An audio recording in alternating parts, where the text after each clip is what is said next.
So one of the things that we do here on Whole Nation is we talk about the accomplishments of our players, not only on the court, but off the court as well. And today we have somebody very special with us, maybe our new reality superstar, chef. There's a whole bunch of slashes that can keep on going. Hallie Clark is with us today. You were on MasterChef, right? Yes, I was on MasterChef, Generations. So kind of walk us through how this whole thing started. So how the show works is you audition, you have top 40 that audition to get an apron, top 20 gets an apron and continues to compete, and every week you have a new ingredient or a new challenge that you have to do in order to keep going and continue. And sometimes there's team challenges, and then sometimes it's just ingredient-based challenges. And then when you get to your final 6 is when you go to the restaurant takeover. And how'd you get into cooking? Is that something you always had a passion for, or is that something you always wanted to do? Played softball my whole life, so whenever I finished playing softball in college, I really didn't have any other passion to do, so I took up cooking. Really, when me and Neil started dating, I had to figure out something to do to bring to the table, literally. And you do a lot of your own growing of all of your herbs and vegetables and things like that, right? Tell me a little bit about that. Farming has always been in my family. Everybody's always had a garden, done something of some sort on the farm. So I just take up with my grandparents and do what they always done, which is just grow our food, have it put up, can everything, preserve it, and have it for the season. So now you got the passion, you know what you're doing, you're growing your own stuff, and the opportunity for this show, MasterChef, comes around. How'd that come about? Well, I was at a cornhole tournament, actually. Jamie, I know, right? It's like I'm never at one. A few people out of Coleman, Alabama suggested that I apply, sent it to me on Facebook, and I sat on it for about a week. I really didn't think it was going to turn out to be anything.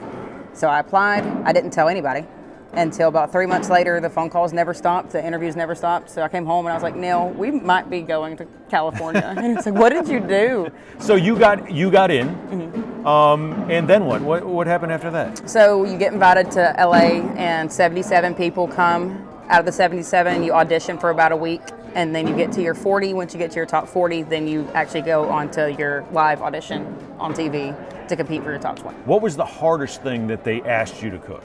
I would say the hardest thing in general was the field challenges. I mean, you had to cook for 100 people. Everything had to be perfect, served the exact same way, given to the other people.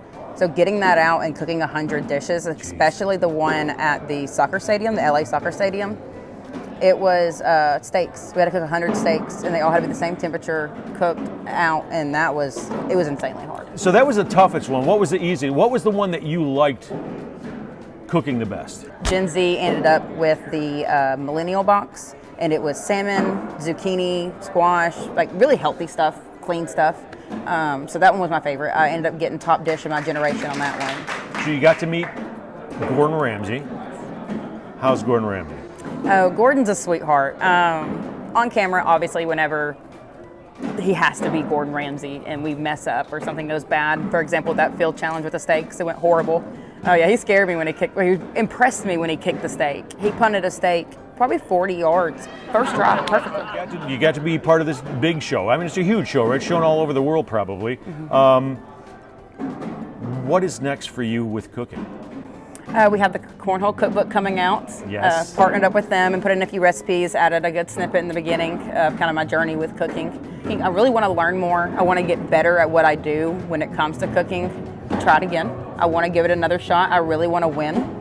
After seeing how everything was laid out, how it was going, how it was kind of set up, I can do it again and give it a real good shot. Because I went in this time just for fun. I didn't think I was going to get an apron. I didn't think I was going to make top 10.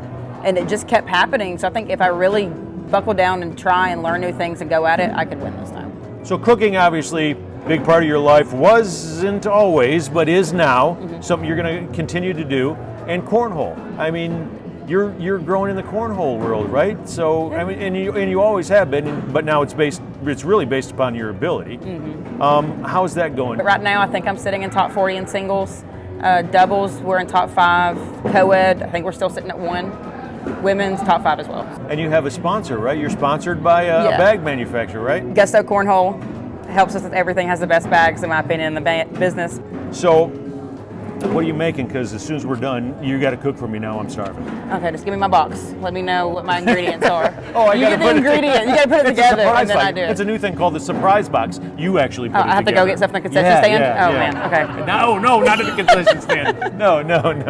It's been great having you. Yes. Good luck to you. If there's anything that I can do to help you with your cooking, there's nothing. I don't know how to cook. I can't help you with your cornhole game either. But it's been a pleasure having you here. It's always a pleasure seeing you at all the tournaments that we get to. Your new superstar right here, Hallie Clark. Thank you. Great having you. Thank you so much. Sure.